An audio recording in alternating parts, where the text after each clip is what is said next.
portano più speranza, più fiducia. Uno sguardo che finalmente si alza verso il futuro. Per ricominciare con la tua attività, con la tua professione, per allargare i tuoi orizzonti, ricomincia con noi. Contatta il nostro ufficio pubblicità. È il momento giusto per ripartire insieme. Chiamaci ai nostri contatti.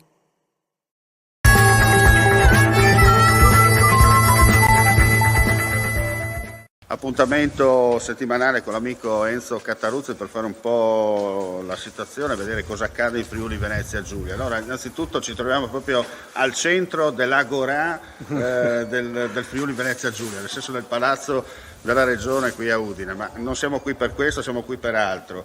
Allora, da dove vogliamo iniziare? Dalle dichiarazioni di Menia? Dove iniziamo dalla sparata del senatore Menia, che essendo in Liguria evidentemente aveva bisogno un po' di visibilità, per cui ha fatto una dichiarazione poi improvvida, perché lui cita la Costituzione, proprio l'articolo 6 della Costituzione, che è uno dei primi articoli, salvaguardia le lingue minoritarie come il friulano. Il friulano è una lingua, per cui insomma mi pare che, come si dice, l'ha fatto fuori dal vaso, in sostanza, quindi la liquiderei così. Certo.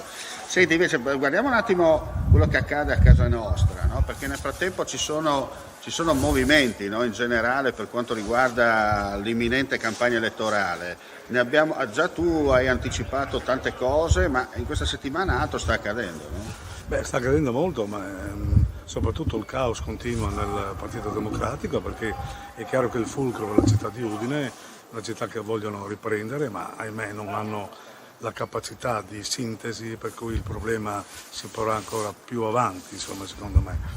È chiaro che il sindaco attuale Fontanini si è posto in una situazione di vantaggio, perché ha già fatto la sua coalizione, adesso sta mettendo giù il programma e poi partirà, insomma, no?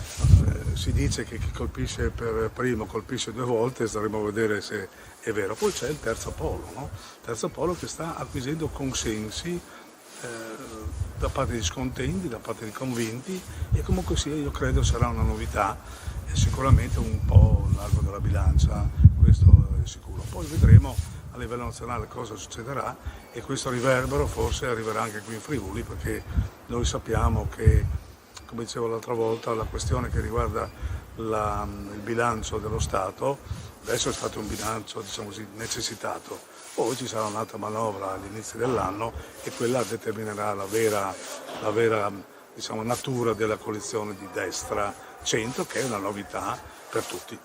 Senti, per quanto riguarda invece l'andamento economico in Friuli Venezia Giulia, siamo un po', diciamo, un giorno c'è il sole, un giorno c'è la pioggia. Noi in Friuli siamo molto guardinghi, no? Non siamo spregiudicati come in altre regioni, per cui anche la classe, diciamo così, imprenditoriale sta vedendo un momentino come vanno le cose. L'export tira ancora, però ahimè la domanda interna è un po' latente, no?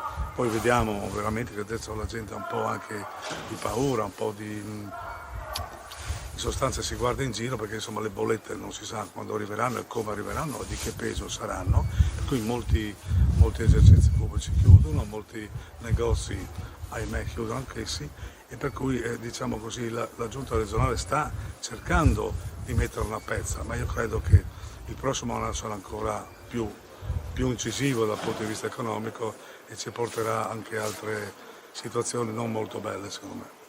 Bene, grazie Enzo come sempre per la tua partecipazione. Per quanto riguarda gli appuntamenti con Enzo Cattaruzzi, ci risentiremo sempre su questi schermi rigorosamente a colori la prossima settimana. Mandi, ciao a tutti e naturalmente alla prossima.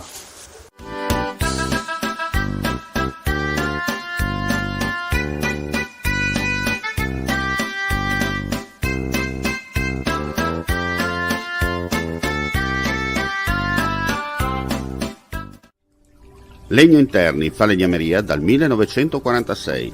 Rivenditore di porte a Udine, Gorizia e Trieste. Porte blindate, pavimenti, serramenti, scale, arredi su misura.